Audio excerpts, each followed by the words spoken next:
Welcome to a lesson by yourtechvision.com, and today I'm going to show sighted people how to move around using keyboard commands to make your life a whole lot easier and a whole lot faster. Now the first thing I'm going to show you is, I'm going to hit my control key, is how to move and change your mouse. You notice it's white because it's over top of a dark background, kitty for instance, but notice how it turns darker. So this is called an inverted mouse, and it just makes it easier to see. And if it happens to be off the corner of your page, you can hit your control key and find it quickly. So this is how you change those properties. Hit your start key and just type in mouse, and you're going to hit enter and open mouse. So the first thing you're going to do is Control Tab. Control Tab moves you through all those tabs up there. We're on buttons right now. So when I Control Tab, I move to pointers. Now you can up and down arrow, just right there. Okay, I want extra large. I like extra large. It's easier to see. And you just have to hit Alt A to apply that. When you change anything, if you notice those underlined letters, so Alt S takes you to scheme. That's right up here. Okay.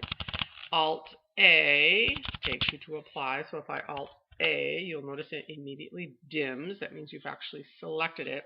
And of course, Alt B would be browse if you downloaded other mouse options. Control Tab again. The next option is right here at the bottom, show location of pointer when I press the control key. That's just great.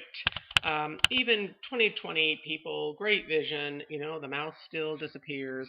And if you have any low vision issues whatsoever, wow, what a great option there.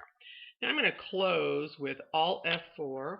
Alt F4, hitting the Alt key, then F4, is an automatic default for closing any program. So now I'm going to take you down to the taskbar. Follow my taskbar. Any task that you open or pin, I have pinned those. So if I actually wanted to pin something, and I have pinned those on my sidebar, I'm going to hit my applications key. If you don't have an applications key, Shift F10 does the same thing. Applications key is typically two keys to the right of your space bar. It's the key no one knows what to do with. And I'm going to hit it this time, and you're going to open up a whole bunch of other options. And because I've already pinned it, I would unpin it and remove from list. Let's go down here where I have not pinned anything, and I can pin it to taskbar. So that's where that is. And you can up and down arrow with all these options. Okay, so I have already pinned it. I'm hitting escape to get out. And if you count, so that's going to be Windows 1, Windows Explorer, Windows 2, Firefox. Now I have pinned these in a different order, so however you pin them is what it's going to be. So this is going to be Windows 5. So I'm going to hit Windows 5 and open that. Okay, so let's just try some quick tricks. If I wanted to move my cursor to the right of the page, I'm going to Control R, type in right, okay, and enter. And if I want to insert the date, I'm going to go ahead and do Alt N, and I'm going to hit D. And this is for anything older than Office 2010. And I can go ahead and up and down arrow to select whatever date I want. Let's just choose that one. And I'm going to hit enter. I'm going to center with Control E. Okay, enter. And now I'm going to go ahead and Control L to go to the left.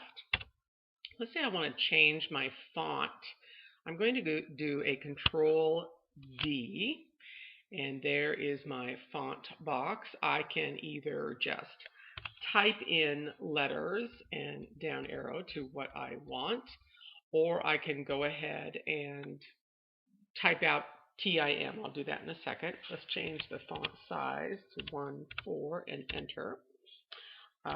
Different fonts. This is a really beautiful font. I really love it.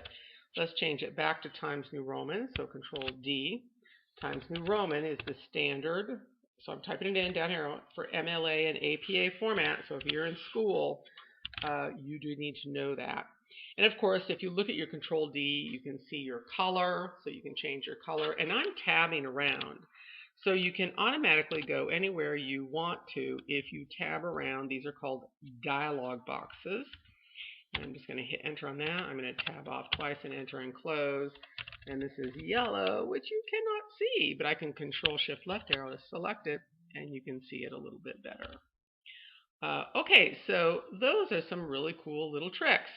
Oh yeah, one last thing. Let's go ahead and hit our applications key and correct the spelling of yellow and enter. Okay, Control Shift left arrow and you can see it. So those are some cool little tricks to get you going. Okay.